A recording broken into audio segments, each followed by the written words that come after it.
কহজে, ভালো মন্দ যাহাই আসুক, সত্যেরে লও সহজে। নমস্কার, কাব্যের অঙ্গনে এই অনুষ্ঠানে আপনাদের স্বাগত জানাই। আপনারা এতদিন জেনে গিয়েছেন কাব্যের অঙ্গনে এই অনুষ্ঠানে আবৃত্তিকার থাকেন, নাট্যকার থাকেন, গল্পকার থাকেন, কবি থাকেন, বাচিক শিল্পীরা থাকেন। তো প্রত্যেক দিনের মতোই আমি শুরুতেই আপনাদের বলি যেরকম কথা, যারা নতুন দেখছেন কাব্যের অঙ্গনে তাদের জন্য বলি, দেখুন স্ক্রোলে একটা ফোন নাম্বার যাচ্ছে, আপনারা নোট করে নিন আর জেনে নিন কিভাবে কাব্যের অঙ্গনে এই অনুষ্ঠানে আপনারা আসবেন। আজকের এই পর্বের এই কাব্যের অঙ্গনে আজকের অতিথি শিল্পী ঈশিতা দাস অধিকারী। ঈশিতা, তোমাকে স্বাগত জানাই কাব্যের অঙ্গনে। কেমন লাগছে এই অনুষ্ঠানে এসে? খুব ভাল লাগছে যে কবিতা বা অন্যান্য যে বিষয়গুলো নিয়ে বললে সেগুলো যে আমাদের মধ্যে আমাদের যে সন্তান যারা রয়েছে, যারা আমাদের পরবর্তী প্রজন্ম, তাদের মধ্যে যদি এরকম সুন্দরভাবে ছড়িয়ে দেওয়া যায় তাহলে কিন্তু তারাও কিন্তু চাইবে যে হ্যাঁ, এই বিষয়গুলো নিয়ে একটু ভাবিত হবে, অন্যান্য জিনিস ফেলে এখানেও আসবে যে হ্যাঁ, কবিতা শুনতে বা অন্যান্য যে বিষয় নিয়ে তোমরা কাজটা করছো। খুব ভালো লাগছে। সুস্থ সংস্কৃতির একটা মাইলস্টোন কাব্যের অঙ্গন। এ আমার কথা নয়, যারা কাব্যের অঙ্গন দেখেন, অনেক কবিরা লেখা পাঠাচ্ছেন, তাদের মধ্যে কেউ কেউ এরকম কাব্যের অঙ্গনকে নাম দিচ্ছেন এ সুস্থ সংস্কৃতির মাইলস্টোন কাব্যের অঙ্গন। আমাদেরও খুব ভালো লাগছে, প্রতিদিন এক একজন বাচিক শিল্পী, কখনো বরিষ্ঠ শিল্পী, কখনো কনিষ্ঠ শিল্পী, কখনো খুব ব্যস্ততম শিল্পী, সবাইকে আমরা আনতে পারছি। আজকে যেমন ঈশিতা আমাদের সঙ্গে রয়েছেন, ঈশিতা দাস অধিকারী প্রচুর কাজকর্ম করছে, বিশেষ করে বাচিক শিল্পের সঙ্গে, তো আপনারা অনেকেই তাকে চেনেন। ঈশিতা, আজকে শুরুটা আমরা কিভাবে করব? শুরুটা একটি মেয়ের কথা দিয়েই শুরু করি নাকি? তুমি যেহেতু মেয়ে।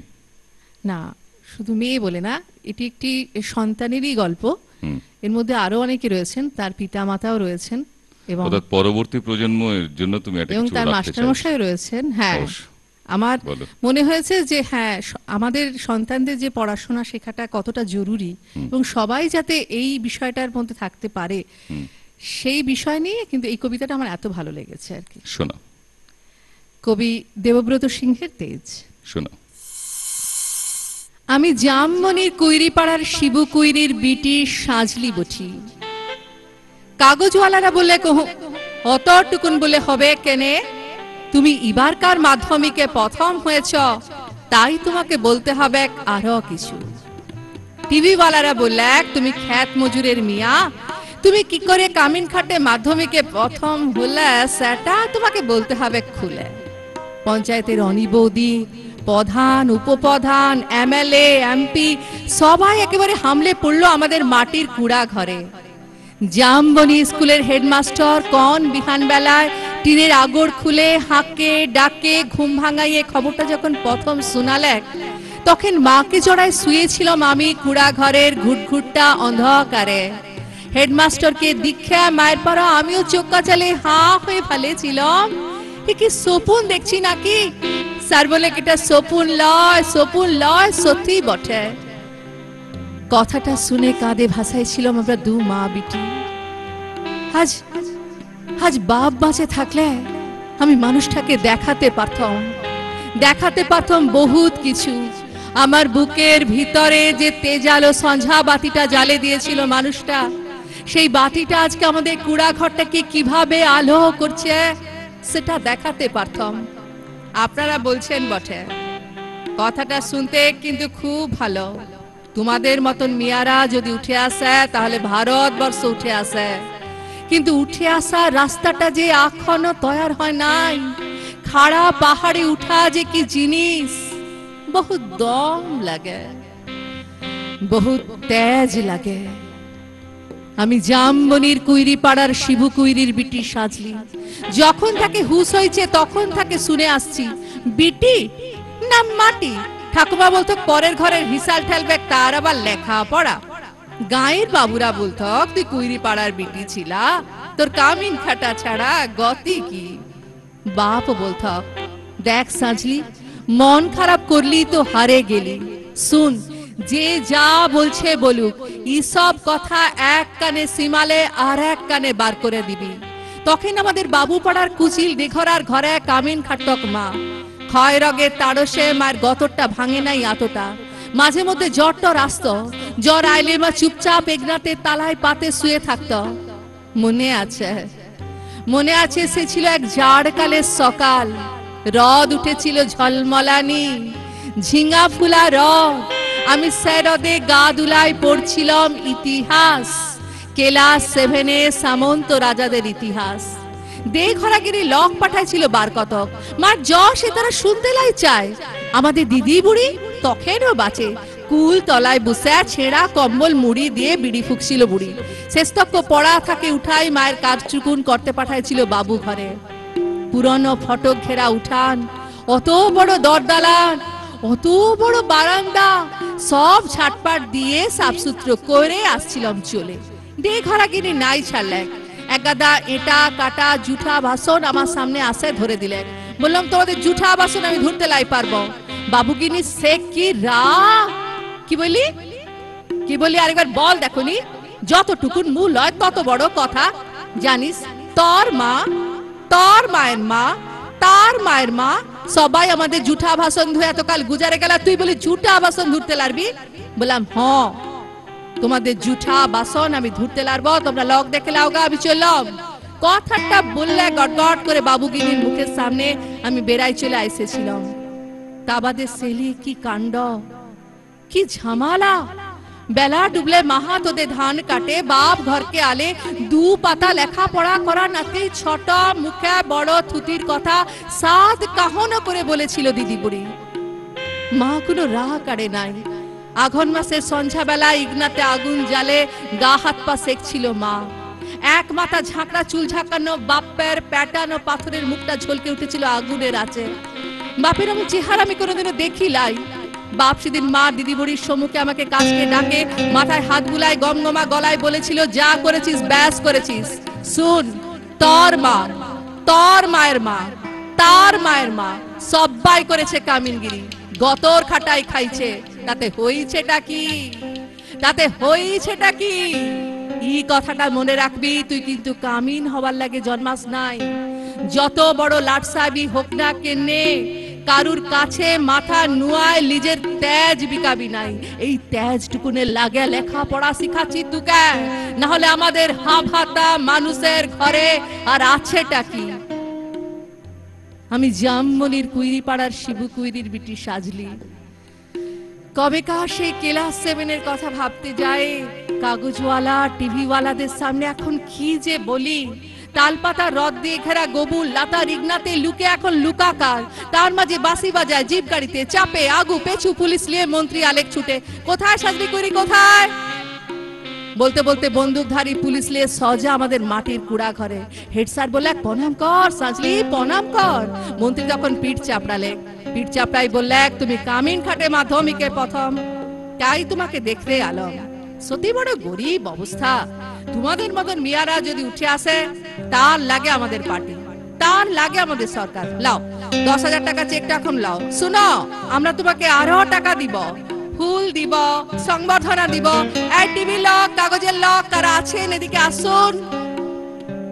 তখনই ছোট বড় কত রকমের সব ঝলকে উঠলো ক্যামেরা, ঝলকে উঠলো মন্ত্রীর মুখ। না না, মন্ত্রী লয়, তার বদলে দেখলাম ঝলকে উঠলো আমার বাপের মুখ। গনগনা আগুনের পাড়া আগুন মানুষের মুখ। আমি তখনই বলে উঠলাম, না না, এই টাকা আমার নাই লাগবে। আর আমাকে যে ফুল দিবেন, সংবর্ধনা দিবেন, আর দাদা টাকা তুলে দিবেন, তাও আমার নাই লাগবে। মন্ত্রী তখন ঢক গিললেন। গায়ে সে দেঘরাগিনীর বড় বেটা, যে এখন পার্টির বড় লেতা, ভিড় ঠেলেছে আসে বলে, কেনে কি হয়েছে রে সাজলি, তুই তো আমাদের ঘরের কামিন ছিলি, বল তোর লাগে আমরা কি করতে পারি, বল তো কি লাগবে, খুলে বল। বললাম, আমার পাড়া 100 আরো অনেক সাজলি আছে, আরো শিবু কুইরির বিটি আছে গাঁ গ্রামে। তারা যতদিন অন্ধকারে পড়ে থাকবে, তারা যতদিন লেখা পড়া লাগে কাঁধে বুলবে, ততদিন কোনো বাবুর দয়া আমার নাই লাগবে, কোনো বাবুর দয়া আমার নাই লাগবে। কোনো বাবুর দয়া আমার নাই লাগবে। এটা একটা বড়, কি বলবো, বড় কৃতিত্ব একজন আবৃত্তিকার, এবং টানা এত বড় লম্বা একটা কবিতা মুখস্থ বলছে।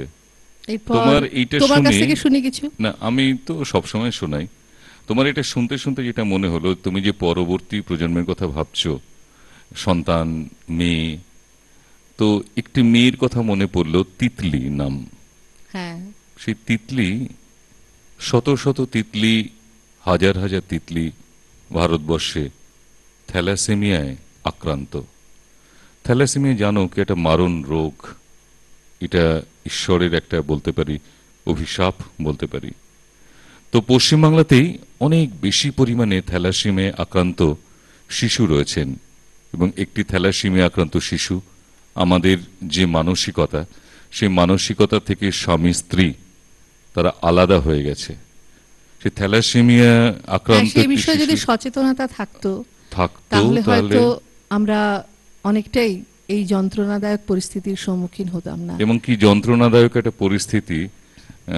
আমি জয়ন্ত পাঠকের একটি লেখা, ভালো থেকো, এটার মধ্যে বলা হচ্ছে যে একটি থ্যালাসেমিয়ায় আক্রান্ত শিশু, তার জন্য স্বামী এবং স্ত্রী তাদের মধ্যে আলাদা থাকতে হয়েছে।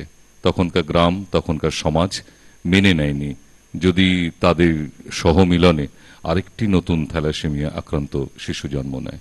একটা করুণ পরিণতি। একটুখানি পরও দেখো, একটা ফ্ল্যাশব্যাক বলতে পারো। কল্যাণী এসো, তোমাকে তোমার মতো করে ভাবতে চেয়েছি যতবার, কখনো সেই ভাবনার জানলাটা তোমাকে খুলে দেখাতে পারিনি। হ্যাঁ, ঠিক আমার মতো করে নিরাপদ দূরত্বে থাকুন। সামনে গভীর খাদ, বনাঞ্চলের কিনারায় এই সাবধান বাণী লেখা সাইনবোর্ড, অবশেষে আবার চিঠি লেখাতে বসালো। যদি লেখার কোনো শব্দ বা বর্ণ ঝাপসা হয়, তবে ভেবো না আমার চোখে জল। কেননা মানুষের দুঃখ নম্র দিনে যুগে যুগে যারা সান্ত্বনা দিয়ে যায়, তাদের চোখের জল আসতে নেই। এটাই রীতি। তবে এতদিনে একটা কথা আমার মনে হয়, দুঃখ বেদনা মিশ্রিত এক ধরনের শোক বোধহয় আছে। সেই শোকের তাপ হয়তোবা মানুষের বুকের মাঝে লাল পলাশের হৃদয়টাকে গলিয়ে দেয়, বাষ্পে দু চোখ ভরে ওঠে।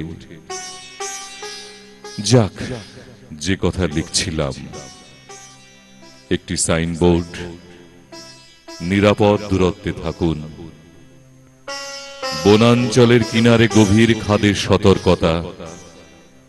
বনশ্রী, আমাদের জীবনটা কি তবে বনাঞ্চল?